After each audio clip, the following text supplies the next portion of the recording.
সবাইকে বিজয় দিবসের শুভেচ্ছা।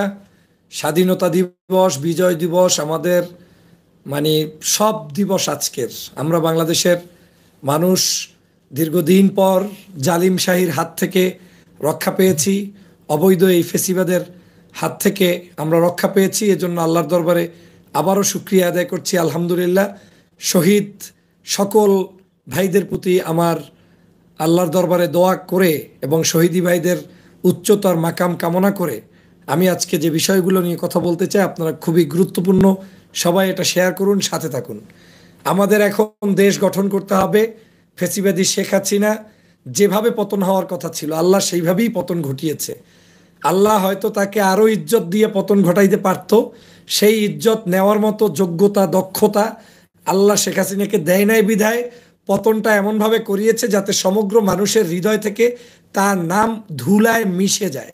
সে কারণেই মূলত ফ্যাসিবাদী এই শেখ হাসিনা আজকের সমগ্র বাংলাদেশের মানুষের কাছে নিগৃহীত এবং একটি নিগৃহীতর পাত্র হয়েছে। এমনও দেখেছি বাংলাদেশে এখন আর কেউ বঙ্গবন্ধুর সেই মরহুম শেখ মুজিবুর রহমান সাহেবের চেহারাও নাকি দেখতে চাচ্ছে না, আমি শুনছি। যদিও আমি জানি না কোথায় কি হচ্ছে, এখন আমরা বাহিরে, কিন্তু বাংলাদেশে এরকম যে জনগণ এখন আর আওয়ামী লীগের কেউ নাই যে কেউ রক্ষা করবে। কেউ এখন আর আসছে না যে তুমি কেন এখানে দাঁড়াইয়া এটা বললা, তুমি কেন রাজাকার বললা, তুমি কেন আল শামস বললা, তুমি কেন অমুকের বিরুদ্ধে বললা, এগুলো নিয়ে এখন আর কেউ কথা বলে না। আমি বলেছিলাম যে 15ই আগস্ট যা হয়েছে, আজকের শেখ হাসিনা পড়ে গেলে একজন আওয়ামী লীগ খুঁজে পাবেন না। আমি বিশ্বাস করি আজকে সারাদিনে নিশ্চিত আওয়ামী লীগের কোনো শোকের মিছিল বের হয় নাই। কোথাও বের হইলে আমাকে ছবি পোস্ট করেন, আমিও জানতে চাই, দেখতে চাই। আমি একটা অতি গুরুত্বপূর্ণ বিষয় আপনাদের সাথে শেয়ার করতে চাই। সেটা হচ্ছে বাংলাদেশে আমাদের বিজয় হয়েছে, আল্লাহর শুকরিয়া, আলহামদুলিল্লাহ। আমাদেরকে এই বিজয় ধরে রাখতে হবে, আমাদেরকে এই বিজয় ধরে রাখতে হবে। আপনারা জানেন যে বাংলাদেশে আওয়ামী লীগের অ্যাডমিনিস্ট্রেটিভ পাওয়ার সব বন্ধ হয়ে গেছে, কেউ নাই, পুলিশ নাই, অনেক জায়গায় তারা ভয়ভীতির কারণে নাই বা আওয়ামী লীগ করার কারণে নাই, যে যেখান থেকে আছে পালিয়ে টালিয়ে যাওয়ার কারণে এখন একটা অস্থির পরিবেশ। আমি দেশবাসীর কাছে প্রথমেই লাইভের শুরুতে অনুরোধ করব, আপনারা শান্ত থাকবেন, আপনারা গণমানুষের নিরাপত্তার ব্যবস্থা করবেন, সকল ধর্মপ্রাণ মানুষের নিরাপত্তা ব্যবস্থা করবেন, হিন্দু ভাই, বৌদ্ধ ভাই, খ্রিস্টান ভাই, সবার নিরাপত্তা। এবং কোনো জায়গায় আমাদের কোনো ভাইয়েরা যাতে কোনো জায়গায় কোনো অবস্থায় কোনো লুট, চুরি, ডাকাতি এগুলো যাতে কেউ করতে না পারে, কারণ এগুলো আপনারা করবেন না, এগুলো আওয়ামী লীগ করবে, আপনার উপরে চাপাই দেবে। এই ছবিগুলো তুলে পরবর্তীতে আবার একটা সময় দেশি বিদেশি বিভিন্ন জায়গা থেকে এটার উপরে ভিত্তি করে আপনার কিন্তু একটা ভালো পরিবেশ থাকবে না।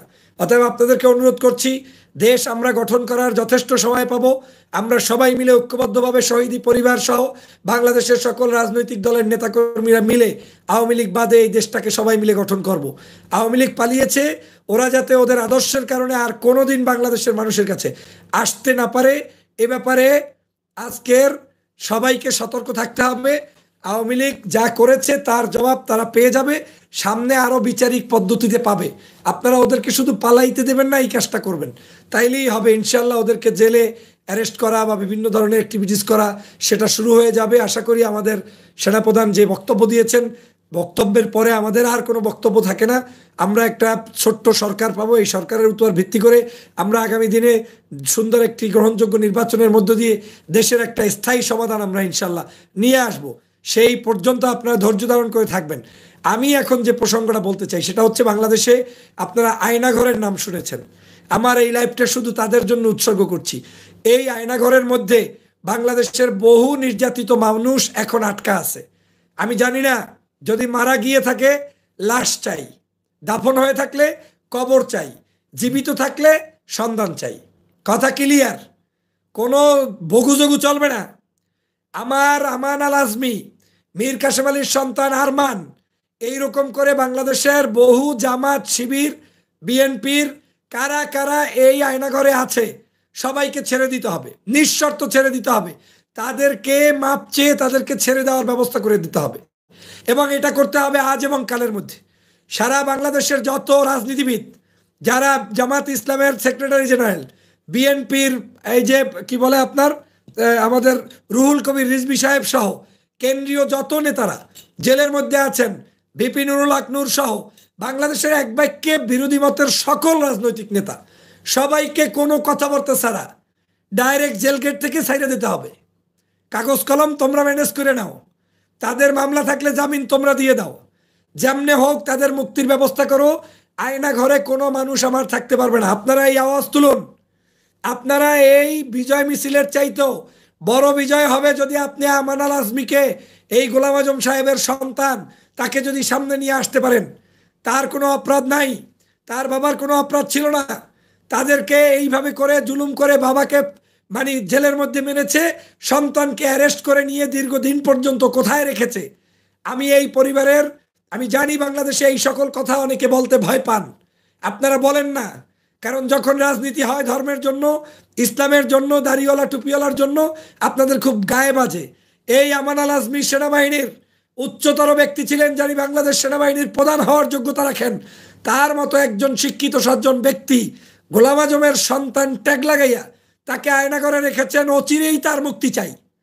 আপনারা এই ভিডিও আপনারা কাট করে ডাউনলোড করে প্রচার করবেন। আমি সেনাবাহিনীর প্রধানের প্রতি, সম্মানিত ব্যক্তির প্রতি আহ্বান জানাই, বাংলাদেশে আপনার নেতৃত্বে আপনি থাকা অবস্থায় এইটা নিয়ে কোনো ভগুজগু চলবে না। সরকার আসবে, অমুক আসবে, তমুক আসবে, কিচ্ছু না। এখন এদেরকে ছেড়ে দেওয়ার ব্যবস্থা করবেন। মীর কাসেম আলীর সন্তান মীর আরমান, তার স্ত্রী পুত্র তাকিয়ে আছে, বহুদিন পর্যন্ত তারা নাই, বহুদিন কি বহু বছর পর্যন্ত। তাদের অবিলম্বে মুক্তি দিতে হবে। জেলের মধ্যে যারা এখন আছে তাদের অবিলম্বে মুক্তি দিতে হবে। এবং বাংলাদেশের সমগ্র ডানপন্থী রাজনীতিবিদদেরকে অনুরোধ করব, আপনারা আপনাদের সমগ্র স্ব জায়গায় আপনার নিয়ন্ত্রিত বাহিনী দিয়ে বাংলাদেশকে ঠান্ডা সুস্থ রাখবেন। যতদিন পর্যন্ত বাংলাদেশে সব অফিসিয়াল সিস্টেম ডেভেলপ না হয় ততদিন পর্যন্ত মানুষের নিরাপত্তা বিধানের দায়িত্ব আপনাদের কাঁধে তুলে নিতে হবে। আমরা যেভাবে বাংলাদেশের বিভিন্ন সময়ে পূজা অনুষ্ঠান হলে আমরা মন্দিরগুলো পাহারা দিতাম, সেইভাবে করে কাঁধে কাঁধ মিলিয়ে আমি আমার অনুরোধ থাকবে ছাত্র বন্ধুদের কাছে। ইতিমধ্যেই আমাদের ছাত্রদের নেতা নাহিদ, আসিফ তারা কিন্তু ঘোষণা দিয়েছে আমরা সবাই মিলে দেশকে শান্ত রাখতে হবে। আপনাদের কাছে উদাত্ত আহ্বান জানাই। আমরা জানি আপনাদের খুবই ক্ষোভটা যার উপরে, সেইটা আপনি আইন অনুযায়ী তাদেরকে নিয়ে আসেন। বাকি সকল জনমানুষ যাতে কোনো ধরনের বিশৃঙ্খলায় না পড়ে। পুলিশ ভাইয়েরা কোথাও কোনো গুলি বর্ষণ করবেন না। এখন আর আপনাদের কোনো কিছুর সুযোগ নাই। আপনি প্রত্যেক জনমানুষের নিরাপত্তার ব্যবস্থা করুন। আর অযাচিত কেউ রাতের বেলা এদিক সেদিক যাবেন না। সবাই নিজেরা পাড়ায় মহল্লায় পাহারা দিয়ে আপনার এই বাংলাদেশের বর্তমান পরিস্থিতিতে আমাদেরকে ট্যাকেল দিতে হবে। না হয় আমাদের আগামী দিনের যে স্বপ্ন সুন্দর দেশ, সেই দেশ আপনি গঠন করতে পারবেন না। এই দুর্বলতার গ্লানি আপনাকে টানতে হবে, বহুদিন টানতে হবে। এই দেশে তখন এটা আপনার উপরে বর্তাবে। আওয়ামী লীগ এই সুযোগগুলো নিবে। আওয়ামী লীগের যারা দালাল চোর ওরা এমনিই পালাবে, অথবা না পালাইলে ওদেরকে আইনের হাতে সোপর্দ করে জেলের মধ্যে ঢুকানোর ব্যবস্থা করুন।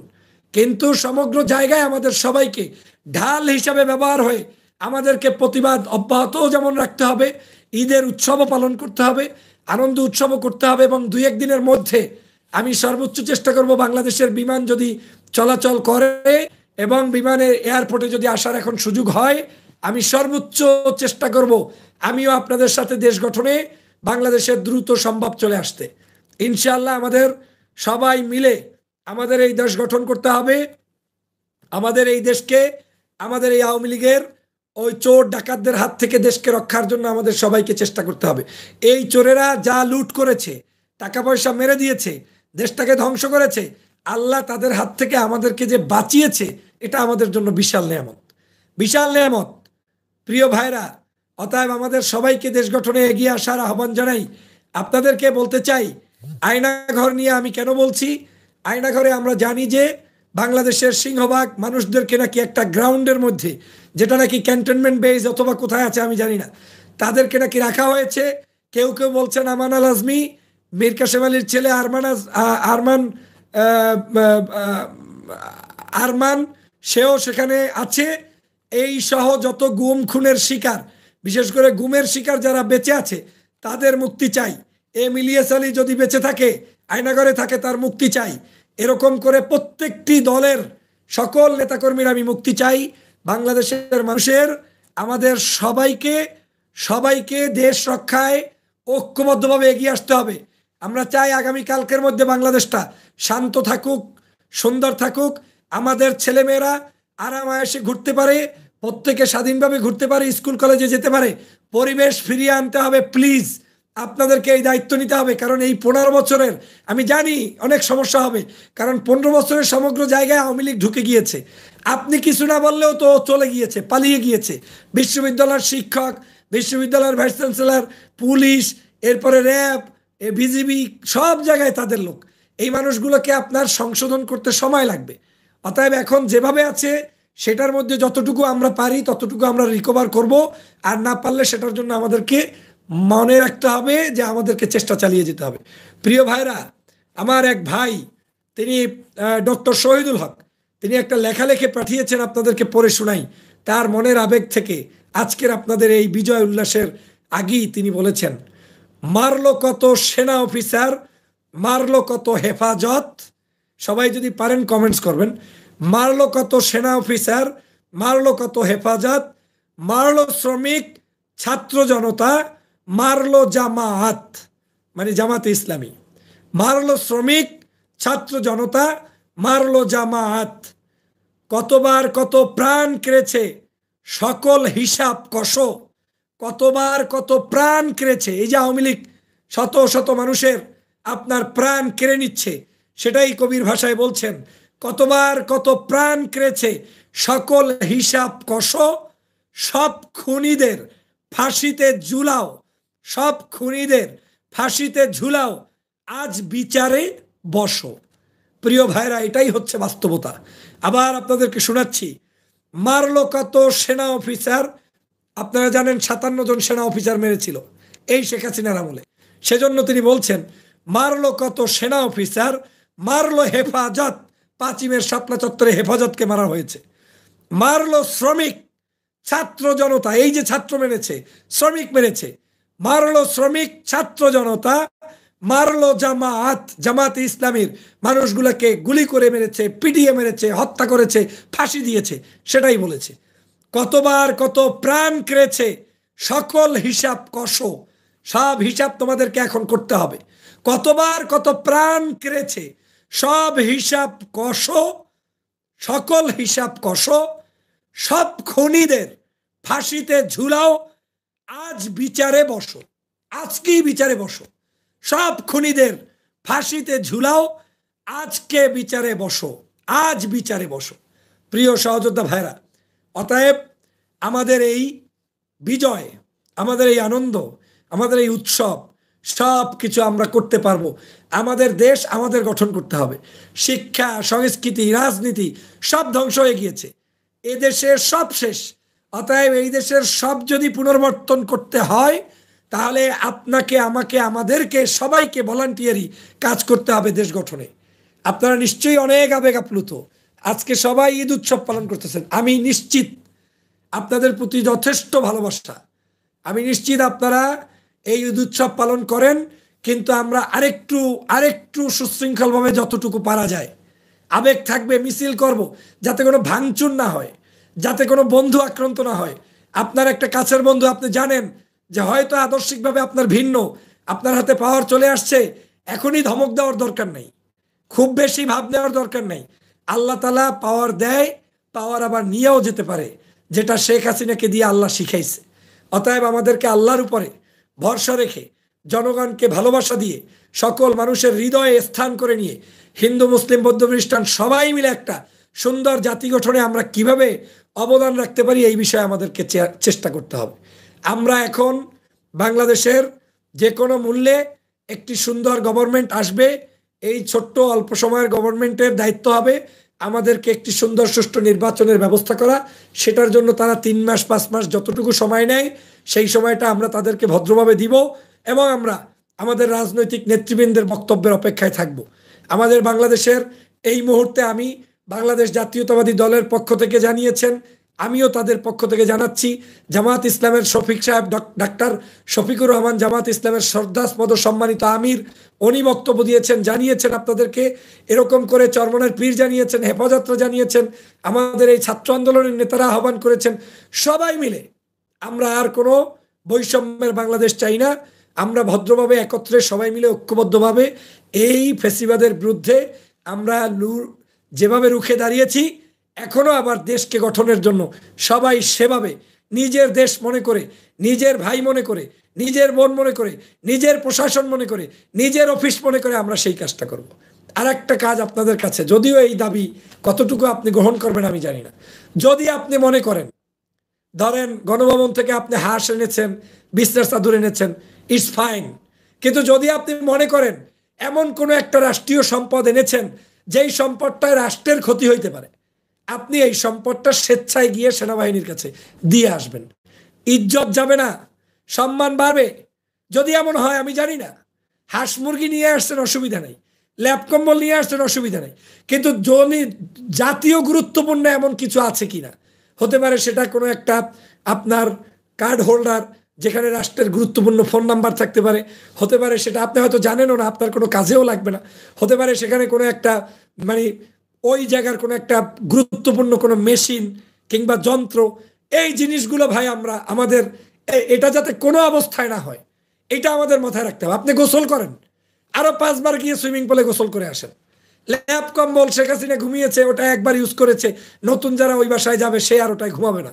আপনি সেটা যা করেছেন আলহামদুলিল্লাহ, যদিও আমি ব্যক্তিগতভাবে আমি তো আর এইগুলোরও পক্ষে না, তারপরেও আমার বক্তব্য হচ্ছে রাষ্ট্রীয় গুরুত্বপূর্ণ বিষয়গুলো যাতে আমরা কোনো ভাই আবেগের বশবর্তী হয়ে ধ্বংস না করি, এটা মাথায় রাখতে হবে। চেয়ার টেবিল একটাও আপনার জন্য হালাল না, এগুলো সব রাষ্ট্রের সম্পদ, আপনারা রাষ্ট্রে দিয়ে আসেন। হাসিনা চোর ছিল, ডাকাত ছিল, আমরা তো চোর না, আমরা তো ডাকাত না। হাসিনা টাকা চুরি করে নিয়ে গেছে, হাসিনা দেশ থেকে সব নিয়ে গেছে। ওদের যারা যারা চুরি করছে, ডাকাতি করছে, ওদের যেসব ব্যবসা প্রতিষ্ঠান অন্যায়ভাবে গড়ে উঠছে, ওরা যাতে চুরি কইরা এগুলা টিকাইয়া যেভাবে অন্যায়ভাবে রাখছে সেটাকে আইনের মাধ্যমে আমরা অবশ্যই প্রতিহত করব, প্রতিরোধ করব, কিন্তু বাকি জায়গায় আমাদের এই শিক্ষা পৌঁছে দিতে হবে। আর একটা জিনিস, আমাদের ইসলাম ধর্মের শিক্ষা হচ্ছে সকল মানুষের নিরাপত্তা দেয়া।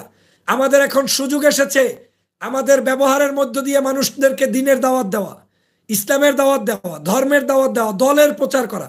এখন এই সুযোগটাকে কাজে লাগাতে হবে। আপনার কাছে কিন্তু বিপ্লব আল্লাহ দিয়ে দিয়েছে, আপনার সুযোগ এসেছে মানুষের কাছে কাছে গিয়ে। এখন এই নায়ক নায়িকা, গায়ক গায়িকা, বিপ্লবে যারা অংশগ্রহণ করেছে সবাইকে অ্যাপ্রিসিয়েট করেন, ওদেরকে ফুল দেন, ওদের কাছে মিষ্টি খাওয়ান, ওদেরকে দাওয়াত দেন, ওদেরকে নিয়ে রাষ্ট্র গঠন করেন। যুব সমাজকে নিয়ে আমাদের রাষ্ট্র গঠন করতে হবে। এই সমগ্র যুবকদেরকে একটা আদর্শিক মডেল বানাইতে হবে, এমন মডেল বানাইতে হবে যে যুবকটা করে বিএনপি কিন্তু আদর্শ ইসলামের, যুবকটা করে জামাত ইসলাম কিন্তু আদর্শ ইসলাম, যুবকটা করে আর একটা দল কিন্তু লোকটা যাই করে সব হয়ে যায় ধর্মের, সব হয়ে যায় ইসলামের, সব হয়ে যায় সমাজের, সব হয়ে যায় ভালো মানুষের। এরকম একটা সোসাইটি আমাদেরকে করতে হবে প্রিয় ভাইরা।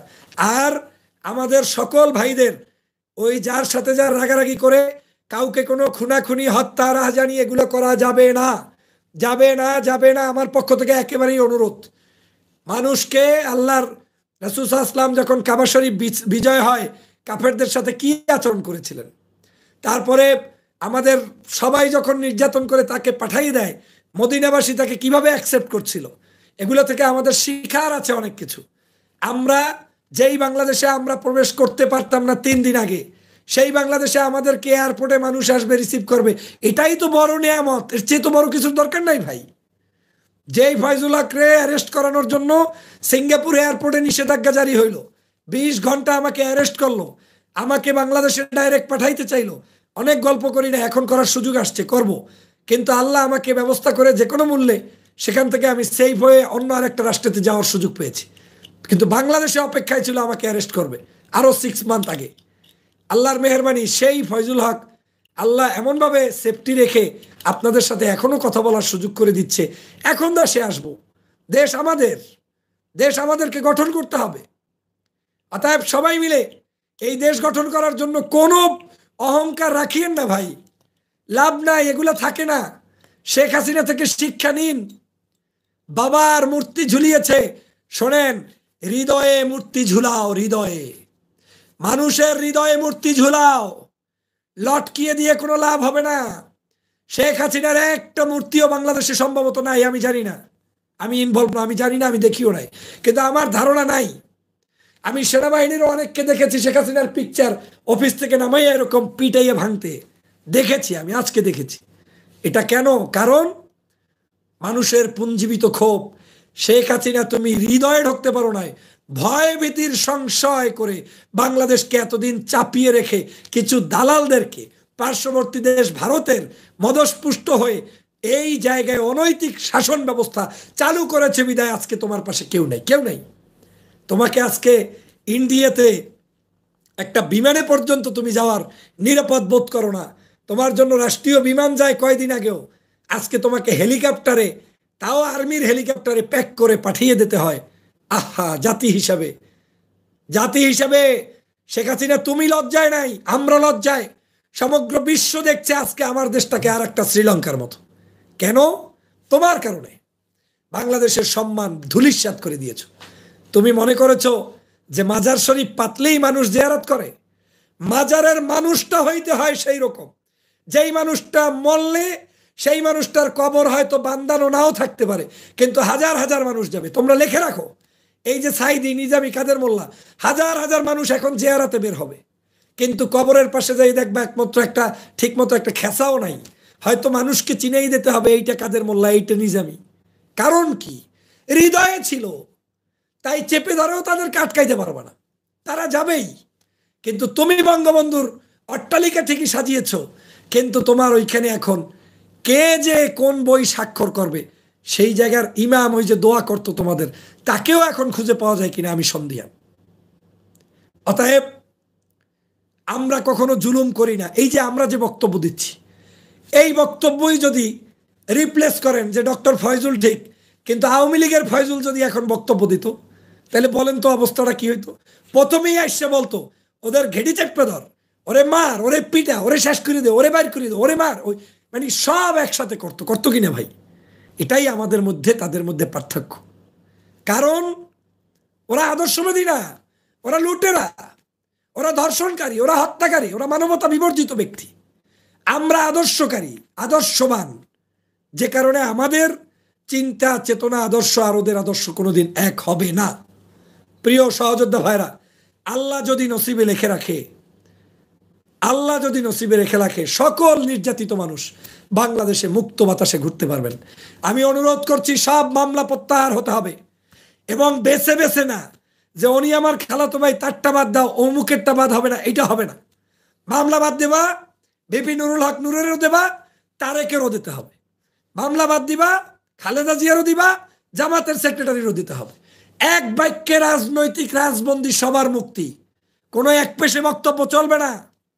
মানুষকে আদর করেন, স্নেহ করেন, বুকে টাইনে নেন।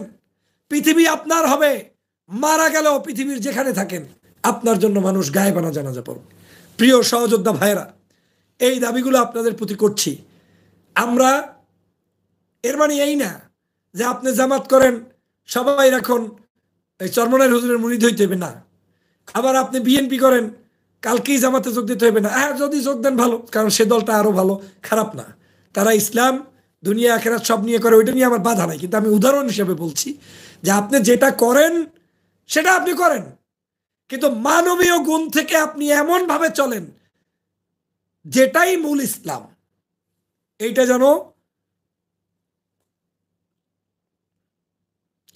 অব্যাহত রাখেন। আর অনেক ভাইরা আপনাদের জি ইসলামী শাসন, ইনশাআল্লাহ ইনশাআল্লাহ দোয়া করেন বাংলাদেশে ইসলামী শাসন যাতে হয়। আমার প্রতি অনেকের আহ্বান আছে, আমি যাতে দল টল পাল্টাই, বিভিন্ন ধরনের মতামত আসে, সবার প্রতি কৃতজ্ঞতা। আপনারা আমার আছেন, আপনারা আবার শুভাকাঙ্ক্ষী, আপনাদেরকে ভালোবাসি। তো যে প্রসঙ্গে ছিলাম যে আমাদেরকে এই জায়গাটায় আমাদের কি করতে হবে। আর একটা দেখেন, জালিম শাহীর পতন, এক পতন, বাবার পতন এই আগস্টে, মেয়ের পতনও আগস্টে, এবং এখানে একটা সিগনিফিকেন্ট রেখে গিয়েছে আল্লাহ তাআলার একটা স্পেশাল এখানে মদত আছে। সেটা হলো শেখ হাসিনা যে বাপের চাইতে খারাপ, এইটার জন্য 15ই আগস্ট পর্যন্ত তার টিকে থাকতে পারে নাই, 5ই আগস্ট তার পতন হয়েছে। এইটা যদি বাপের মতো আরেকটু ভালো হইতো তাইলে 16ই আগস্ট 15ই আগস্ট হইতো। কথা বুঝতে পারছেন? আল্লাহ রেখে দিয়ে গেছে, তোরা শোকের মাসে আমার মানুষদেরকে গুলি কইরা, মাইরা, হত্যা কইরা, আল্লাহু আকবার, এগুলা আবার যখন বলতে যাই তখন এই যে এত সুন্দর ভালো কথা বললাম, মাথা আবার তখন কাজ করে না। তারপরেও ধৈর্য ধরতে হবে। কিন্তু এই মানুষগুলাকে যে তোরা মারলি, তোরা পশু না মানুষ, তোরা হিংস্র না প্রাণী, তোরা যে আসলে কি আমি বুঝে পাই না। প্রিয় ভাইরা, আল্লাহ তাআলা আমাদের এই শহীদ ভাইদের নেক আমলগুলো কবুল করে ডাইরেক্ট শহীদের মর্যাদা দিয়ে জান্নাতুল ফেরদাউস পর্যন্ত পৌঁছে দেখ। এবং আমি বিশ্বাস করি এ মানুষগুলা, আপনি আল্লাহকে বিশ্বাস করেন তো, দিন ধর্ম বিশ্বাস করেন তো, যদি করেন আমার ধারণা এরা আমার বিজয়ের আগেই তারা আল্লাহর দরবারে বিজয়ী হয়ে তারা জান্নাতের সুঘ্রাণ ভোগ করতেছে। নিষ্পাপ নিষ্পাপ, কি নিষ্পাপ! আল্লাহ ওদের কোনো ভুল ত্রুটি থাকলে মাফ করে দাও। আমরা সাক্ষী দিচ্ছি সমগ্র বাংলার মানুষ যে আমরা ওদের কারণে স্বাধীনতা পাইছি। আল্লাহ তুমি ওদেরকে মাফ করে দাও। ও যদি ভুলও করে, ছোট মানুষ, কত কিছুই তো করতে পারে। আল্লাহ ওর যাই হোক সব মাফ করে দিও, এমনভাবে জান্নাতে আরামে রাখো ওরা যাতে মনে কষ্ট না থাকে, আক্ষেপ না থাকে যে আমরা দুনিয়ায় এত আরাম করতেছি, শেখ হাসিনা চলে যাওয়ায় শ্বাস প্রশ্বাস নিচ্ছি, এটা যেন পেয়ে কষ্ট না পায়। আল্লাহ ওদেরকে শান্তিতে রাখো। প্রিয় ভাইরা, আমার এখন এই মুহূর্তে ফেসবুক পেজে প্রবলেম, এটা ঠিক হইতে আরও 2 মাস লাগবে। আমি জানি না, সে কারণে আপনারা পান না। ইউটিউবে সাবস্ক্রাইব করে নেবেন, আপনারা সংযুক্ত হয়ে নেবেন। আমি একটা উদ্যোগ নিয়েছি, বাংলাদেশে আসতেছি ইনশাল্লাহ, শহীদি পরিবারের সাথে সাক্ষাতের জন্য বের হব। আপনারা যারা আমার সফরসঙ্গী হবেন, এয়ারপোর্ট থেকেই আমি যাব। আমি নিয়াত করেছি বাড়িতে যাব না, সবার আগে আমার এই মৃত্যু ভাইদের যারা শহীদ হয়েছে তাদের কবর জিয়ারত না করে আমি বাংলাদেশে কোনো আনন্দ উৎসব করতে পারবো না। এটা আমার সিদ্ধান্ত। কেউ ভালোবাসেন কেউ না বাসেন সেটা আপনার ব্যাপার। আমি শহীদ ভাইয়ের কবর জিয়ারত করব, তার পরিবারের সাথে দেখা করব। তারপরে আমি বাংলাদেশের যত জামাত বিএনপির ফাঁসি দিছে, সাইদি সাহেব সহ, গোলাম আজম সহ, প্রত্যেকের কবর জিয়ারত করতে যাব। এটা আমি বারবার বলছি। আমি এখনো বাংলাদেশের কারো নাম্বার আপনাদেরকে দিতে পারতেছি না, আমি পরবর্তী লাইভে দিয়ে দেব। আপনারা নিজ দায়িত্বে আমাকে লাইভে ঢুকে কমেন্টস করে নাম্বার নিয়ে নেবেন। যারা যারা আমার সাথে সফরসঙ্গী হবেন, থাকবেন, নিজ দায়িত্বে 5 দিন চলাফেরার থাকা খাওয়ার খরচ ব্যবস্থা যারা আছে সেই আসবেন। কারণ আমার পক্ষে সম্ভব না, আমি তো কোনো ওই রকম কিছু না। কিন্তু আমরা সবাই, আমি আমার টাকায় যাব, আপনি আমার টাকায় যাবেন। এভাবে করে 7 দিনব্যাপী ট্যুর হবে। আমরা বাংলাদেশের কওমি মাদ্রাসাগুলোও ভিজিট করে আসব, বড় বড় পীর মাশায়েখদের দরবারেও যাব। এক বাক্যে 7 দিনের একটা ট্যুর, হোল বাংলাদেশের যারা নির্যাতিত নিপীড়িত হয়েছে তাদের কাছে দেখা করব। আর যারা এই মুহূর্তে বিভিন্ন জায়গায় দর্শনীয় বিশেষ বড় বড় মার্কাজ, সেগুলোতেও আমরা দেখা করে আসবো। আপনাদেরকে আমি নাম্বার দিব, আপনারা সেখানে নাম লেখাবেন এবং নিজ দায়িত্বে টাকা দিয়ে যেতে হবে। টাকা কত? টাকা হচ্ছে শুধু বাসে যেতে, বাস মানে কি ওরকম লোকাল বাস না, মানে ডাইরেক্ট আমাদের, ধরেন আমরা যদি 100 মানুষ যাই তাহলে 2টা বাস, ধরেন আমাদের যদি 300 মানুষ যাই 6টা বাস, এরকম আর কি। মানে যাতে করে এক একটা বাসে 50 জন, এরকম করে আমরা বাস ঠিক করব। যেই বাসে আপনার আপনার নিজস্ব জামা কাপড়, বিছনা, ছোট্ট একটা মানে ছোট কিছু জিনিসপত্র যেগুলো আপনার লাগে, চার্জার টার্জার নিয়ে যাবেন। আমরা জায়গায় জায়গায় রাত হলে সেখানে আমরা রাত্রি যাপন করব, হোটেলে থাকবো, কিংবা ওই স্থানের কোনো মাদ্রাসা মসজিদ পাইলে সেখানে রাতে ঘুমাবো। এবং আমি আপনাদের সাথে ফ্লোরে ঘুমাবো, যেখানে আপনি থাকবেন আমিও সেখানে থাকবো। আমরা একে অপরের মধ্যে ভালোবাসা ডেভেলপ করতে চাই। এখন this is the time for us to exchange our love each other. We need to do that. We need to practice it. এবং ইনশাল্লাহ আমি জানাবো, আপনারা একটু আমাকে জানাবেন যে ঢাকার এয়ারপোর্টের অবস্থা কি, এই মুহূর্তে বিমান ছাড়া আবার শুরু হয়েছে কিনা। আমার ধারণা মতো সব বন্ধ। আমি হয়তো এর মধ্যে আসা যাবে না, কারণ বিমান না থাকলে, এয়ারপোর্টে না নামতে পারলে, আর দেশেরও একটু পরিস্থিতিটা ঠিক হোক। তবে সর্বোচ্চ 1-2 দিন ইনশাল্লাহ আমি আজকে কালকের মধ্যেই আপনাকে রোডম্যাপ জানিয়ে দেব। এবং ইনশাল্লাহ আমরা সব শহীদি পরিবারে যাব। যখন আপনি শহীদি পরিবার ঘুরবেন, আপনার হৃদয়টা প্রশস্ত। অ্যাটলিস্ট আপনি আল্লাহর কাছে জবাব দিতে পারবেন যে আমি আমার ভাইয়ের কাছে গিয়ে আসছি। Please remember it, don't forget them, don't treat them as a মুসাফির, don't treat them like a মিসকিন। তারা বাংলাদেশের হিরো, ওদের নামের তালিকা করে নিয়ে আসবো আমরা। রাষ্ট্রীয় পদমর্যাদা ওদেরকে দিতে হবে। এবং আমি এই নাহিদ ভাইদের, আসিফ ভাইদেরকে অনুরোধ করব, যারাই আপনারা এই মুক্তিযুদ্ধে অংশগ্রহণ করেছে প্রত্যেকটা ইউনিভার্সিটি কলেজের শিক্ষার্থীদের তালিকা করুন। বাংলাদেশে যদি 40-50 বছর আগে মুক্তিযোদ্ধার কোটা নিয়ে তারা এই 50 বছর যন্ত্রণা দিতে পারে, কেন আমার এই শিক্ষার্থীদেরকে অন্ততপক্ষে রাষ্ট্র তার খরচ দিয়ে 1 বছর 2 বছর পড়াইতে পারবে না? মিনিমাম এতটুকু আমাদের তাদের প্রতি করা উচিত যে ওদের সকল মানে টাকা পয়সা ফ্রি করে দেওয়া উচিত, যে আগামী 3 বছর বা 1 বছর এরকম করতে হবে। এবং যারা সমন্বয়ক ছিলেন তাদেরকে ব্যারিস্টার, ডক্টর, ইঞ্জিনিয়ার যা হইতে চায় সেটা বিদেশে হইতে চাইলে বিদেশে, দেশে হইতে চাইলে দেশে, ওদেরকে এটার সম্পূর্ণ খরচ দিয়ে পড়াইতে হবে রাষ্ট্রের। এটা আমার দাবি। কেউ যদি না করতে পারেন সেটা আপনার ব্যর্থতা। এই যুব সমাজকে আপনার ওদের এই ত্যাগকে গ্রহণ করতে হবে, অ্যাকসেপ্ট করতে হবে, ওদের এই ত্যাগের প্রতি সম্মান দেখাতে হবে। তারা নিশ্চয়ই এখনই প্রাইম মিনিস্টার হয়ে যাবে না, কিন্তু ওদের কারণে আপনি প্রাইম মিনিস্টার হবেন, ওদের কারণে আপনি এমপি মন্ত্রী হইতে যাবেন। একটা দুর্নীতিবাজ দালালদেরকে সংসদে ঢুকতে দেবেন না। কিসের বিএনপি, কিসের জামাত আর জাতীয় পার্টি আর চরমনাই আর কি? কোন দুর্নীতিবাজ যেই দল থেকে যারের দুর্নীতিবাজ নমিনেশন দেবে ওই সময় আপনারা সোচ্চার হবেন, অনলাইনে বলে দিবেন এইটাকে দিতে পারবি না, এইটাকে দিলে আমরা ভোট দেবো না, সে দানের শীষ হইলেও ভোট দেবো না। এরকম করে আমাদেরকে সংস্কার করতে হবে যাতে করে বাংলাদেশে সংসদে কোনো নাদান, দুষ্ট, চোর, ব্যভিচার, অন্যায়কারী, দুষ্কৃতিকারী ঢুকতে না পারে। দেশপ্রেমিক সাচ্চা ইমানদার লাগবে সংসদে। কথা বুঝতে পেরেছেন? আমার সাথে আপনারা ঐক্যবদ্ধ থাকবেন। আমাকে যদি আমার আসনে নির্বাচন না করে যদি নাহিদদেরকে দেয় আমি তাতে রাজি। আমি চাই এই যুবকদের। আমি বাংলাদেশে কোন আসনে ইলেকশন করবো আমি এখনো জানি না, আমি এখনো জানি না। সম্ভাবনা আছে যে কোনো আসনে, যেই আসনে আমাকে ভালোবেসে, যেই আসনের লোকেরা আমাকে নেবে, সে আমার এলাকার না হইলেও আমি সেই এলাকায় নির্বাচন করব। তবে আমার খেয়াল আছে, আমার একটু শেখ হাসিনার বাড়ি কোথায়? গোপালগঞ্জ। গোপালগঞ্জে আমার একটু নির্বাচন করার খেয়াল। এইটা আপনারা, একজন মানুষ 3টে আসনে সম্ভবত ইলেকশন করতে পারে। আমার জন্য দোয়া করবেন। আপনারা 3টে আসনের নাম লিখে পাঠান।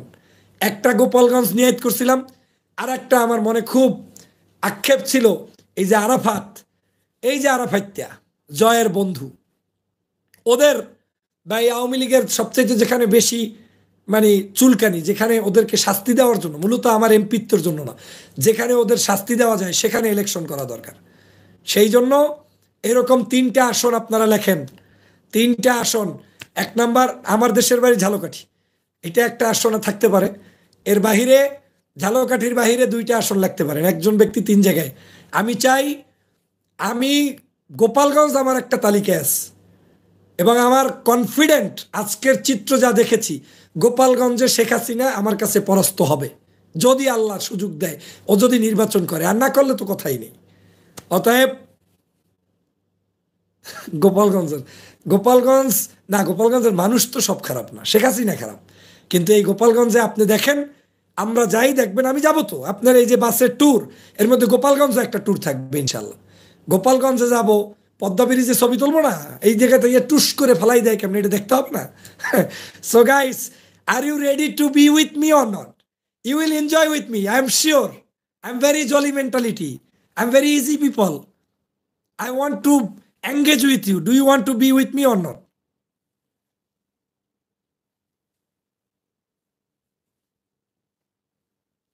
Do you want to be with me or not? আপনারা আমার সাথে থাকবেন কিনা? আমার সাথে ট্যুরে বের হবেন যারা, আমি আজকেই নাম্বারটা দিতে পারলে আহারে। তবে আপনাদেরকে অনুরোধ করি, যারা এখন উপস্থিত আছেন, নেক্সট লাইভের নোটিফিকেশন ফেলেই আপনারা ঢুকে যাবেন। আমি আপনাদেরকে বাংলাদেশের একটা নাম্বার দিয়ে দেবো। আর আমি একটা কাজ করতে পারেন, আমার হোয়াটসঅ্যাপ নাম্বারটা আমি এখন দিয়ে দিই, কিন্তু আপনাদের কাছে জোর অনুরোধ, কল দেবেন না, রাগও করবেন না। আপনি আমাকে মেসেজ পাঠাবেন, মেসেজটা এমনভাবে পাঠাবেন যে আসসালামু আলাইকুম, বাংলায় লিখবেন, একদম সিম্পল। আসসালামু আলাইকুম ফয়জুল ভাই, আপনার লাইভে শুনেছি যে আপনি কবর জিয়ারতে যাবেন শহীদদের, আমি যেতে চাই এবং আমি এইটার খরচ যা আমার নিজের জন্য লাগে সেটা দিতে চাই, যা বলতেছি এইভাবে লিখবেন। আপনি দয়া করে আমার নিচে এই নাম্বারটায় আপনার প্রতিনিধি দিয়ে কল দিয়ে কনফার্ম করাবেন। সেখানে আপনি আবার ওই মেসেজের মধ্যে নাম্বার দিয়ে দেবেন যাতে করে আপনার মেসেজের রিপ্লাই দিতে গিয়ে কোনো স্ক্যামার ঢুকতে না পারে, কোনো দুষ্ট লোক আমার কোনো পাসওয়ার্ড নিতে না পারে, ঝামেলা করতে না পারে। সেই কারণে আমি আপনাকে রিপ্লাই দেবো না, শুধু আপনার মেসেজটা দেখব, দেখার পরে আপনার নাম্বারটা আমি নেব, আমার পিপলদেরকে দেব, ভেরিফাই করে আপনাকে আমরা একটা গ্রুপ ক্রিয়েট করব, সেখানে ঢুকিয়ে দেবো। তাইলেই তো সহজ। কথা বুঝতে পারছেন? কথা বুঝতে পারছেন? ইনশাল্লাহ সমন্বয়করা সরকার গঠন করতে পারবে, ইনশাআল্লাহ সমন্বয়কদেরকে সরকার গঠন করতে দিতে হবে। আমি সমন্বয়কদের পক্ষে, কিন্তু সমগ্র বাংলাদেশের সমন্বয়কদেরকে জড়িত করে তারা যদি বাংলাদেশে তাদের সেই অবস্থানটা ধরে ইনশাআল্লাহ সংসদে আসতে চায়, আমি রাজি, ওয়েলকাম। একজন ভাই লিখেছেন, আমি welcome, I welcome then, and I support them, and I will support them more than any others politician. Why? Because I love them, I know them. তাদের কন্ট্রিবিউশনই বাংলাদেশ স্বাধীন হয়েছে। অতএব সমন্বয়করাও বাংলাদেশের ক্ষমতায় আসলে কোনো আপত্তি নেই। তো লেখেন, আমার নাম্বারটা লেখেন 01 +6 অথবা 006 +6, কিন্তু কল দিবেন না আল্লাহ, আমি কিন্তু কল রিসিভ করি না, মাইন্ড করতে পারবেন না ভাই, আপনার কল দিছি ধরেন, নো দেবেন না।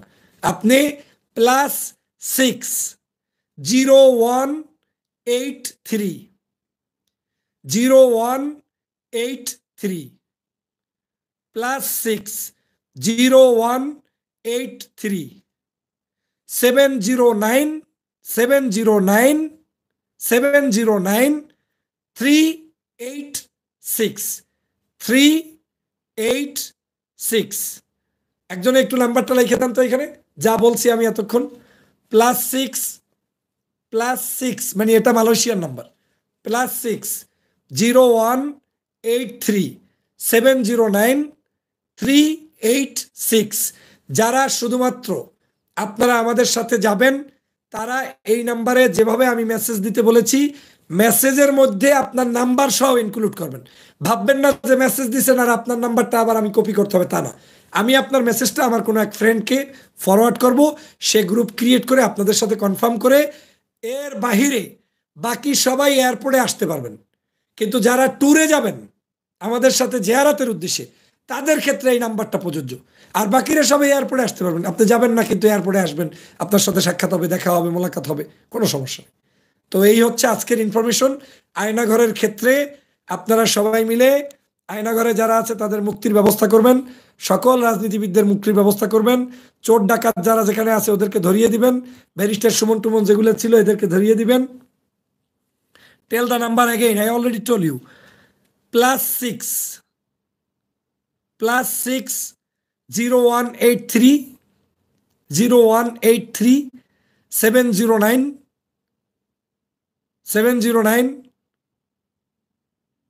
386 0183 709 386। +6 মানে হলো মালয়েশিয়ান কোড, প্লাস অথবা 006।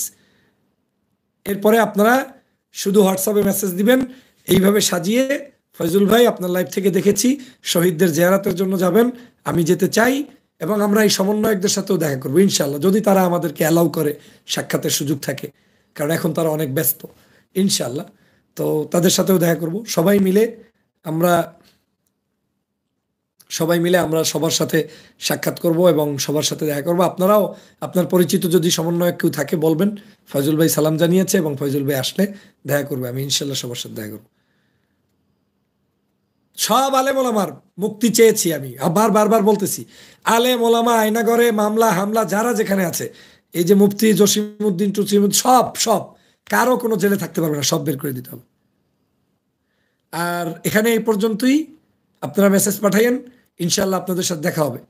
আর আমাকে জানাবেন বাংলাদেশের সর্বশেষ পরিস্থিতি, এয়ারপোর্ট কখন খুলবে, কিভাবে খুলবে, আমরা বাংলাদেশে আসতেছি, বাংলাদেশে দেখা হবে ইনশাল্লাহ। তো আল্লাহ হাফেজ, আসসালামু আলাইকুম রহমতুল্লাহ।